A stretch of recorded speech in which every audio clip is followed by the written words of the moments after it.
और दिनांक 17 और 18 की रात में दो चोरों के द्वारा थावे भवानी के मंदिर में मुकुट, हार और कुछ और अन्य आभूषणों की चोरी की गई थी। इसमें क्योंकि प्रशासन और पुलिस के स्तर से चूक हुई थी, तो हम लोगों ने इसमें जो टीओपी प्रभारी हैं और वहाँ के जो अन्य कर्मी हैं, पुलिसकर्मी, उन पे सब पे कार्रवाई की थी। और क्योंकि चूक भयंकर थी, तो इसमें हम लोगों के स्तर से भी इसकी जो लापरवाही है उसकी हम लोग जवाबदेही लेते हैं, जिम्मेदारी हम लोग लेते हैं एज ए पुलिस अधीक्षक। हम लोगों ने इसमें, क्योंकि घटना काफ़ी संवेदनशील थी, तो हम लोगों ने कई सारी एसआईटी बनाई गई थी और लगभग 12 के आसपास टीम्स अलग अलग बिंदुओं पे काम कर रही थी। कुछ स्थानीय लोगों पे, कुछ दूसरे जिलों के, दूसरे राज्यों के क्रिमिनल्स पे भी काम किया जा रहा था। उसी क्रम में हम लोगों ने एक व्यक्ति पे फोकस किया जिसका नाम दीपक राय है। ये इसके फादर का नाम देवानंद राय है। ये जमनिया थाना गाजीपुर का रहने वाला है और इसकी हम लोगों ने कल इटवा पुल से गिरफ्तारी की है और इसने अपने अपराध को स्वीकार किया है। इसके द्वारा पूर्व में भी कई सारे ऐसे मंदिर चोरी में अपराध किए गए हैं। इसी साल मार्च 2025 में इसके द्वारा महू जिले के कोतवाली थाने में शीतला माता मंदिर में चोरी की घटना कारित की थी, जिसमें जेल गया था और 13 नवंबर को जेल से छूटा है। जेल से छूटने के बाद में फिर इसने थावे मंदिर और पुणे के एक बड़े मंदिर की रेकी करना स्टार्ट किया। वहाँ के सोने मुकुट के बारे में इसने गूगल पे और यूट्यूब पे अच्छे से सर्च किया और 10 और 11 की रात में थावे मंदिर में आकर प्रॉपर रेकी की और जिस तरह से घटना कारित की गई है उसी तरह से इसके द्वारा रेकी किया गया। मंदिर के पीछे जो अंडर कंस्ट्रक्शन बिल्डिंग है उसमें चढ़ करके इसने देखा कि कैसे आना है, कैसे जाना है और किस तरह से पूरा प्लान करना है। ये उसने उस दिन पूरा स्ट्रेटेजी बनाई और 17 तारीख की शाम को 5 बजे अपने घर से चलकर यहाँ पर थावे मंदिर में 11:45 के आसपास जिस तरह से रेकी की गई थी उसी तरह से इसके द्वारा घटना को कारित किया गया। कारित करने के बाद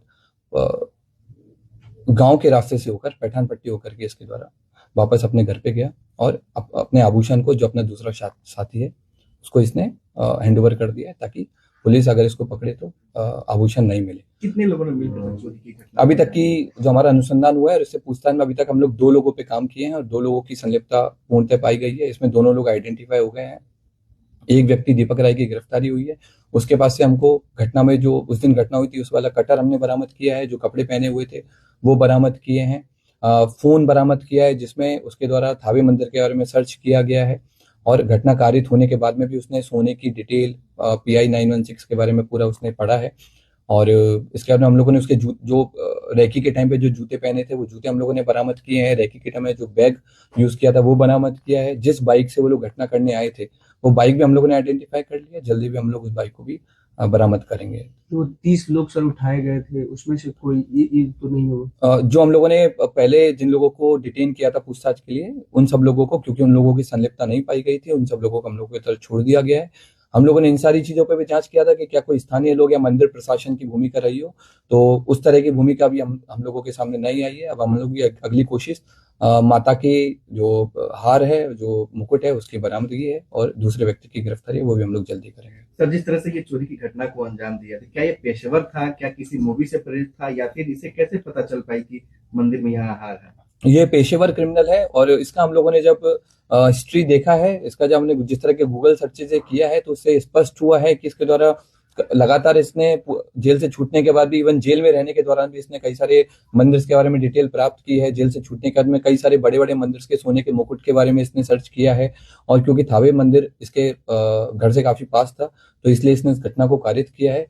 इसने कई सारी जो क्राइम थ्रिलर है, जैसे जो बिहार बेस्ड एक मूवी बनी है, उस पे भी इसने सर्च किया, उसके बारे में पढ़ा कि कैसे पुलिस अनुसंधान करती है, कैसे पुलिस अपराधी तक पहुंचती है, कांड का उद्भेदन करती है, ताकि उन सारे तरीकों से बच करके, इसके द्वारा उन सारे तरीकों को यूज करके पकड़े जाने से बचा जा सके। ये मोबाइल भी लेकर पहुंचा था? नहीं, उस दिन ये मोबाइल नहीं लेके आया था। इवन जिस दिन रेकी करने आया था उस दिन भी इसने इंश्योर किया था कि इसका कोई भी डिजिटल फुटप्रिंट थावे या फिर गोपालगंज में नहीं रहे, ताकि अगर पुलिस कल को अनुसंधान करे या फिर कोर्ट में आगे ट्रायल हो तो इसके ऊपर कोई ऐसा प्रूफ नहीं मिले कि ये यहाँ पर मौजूद। कितने केसेस में सर ये वांछित रहा है? अभी तक के रिकॉर्ड के हिसाब से हमको इसके ऊपर 5 केसेस मिले हैं, जिनमें बनारस में इसने बाइक चोरी की है, महू में इसने मंदिर चोरी की है और भी हमें लोकल सोर्सेज से पता लगा है कि पूर्व में भी कई सारे मंदिरों में चोरी कर चुका है, लेकिन वो अभी तक उद्भेदन नहीं हो पाए थे, इसलिए इसका नाम नहीं आया है।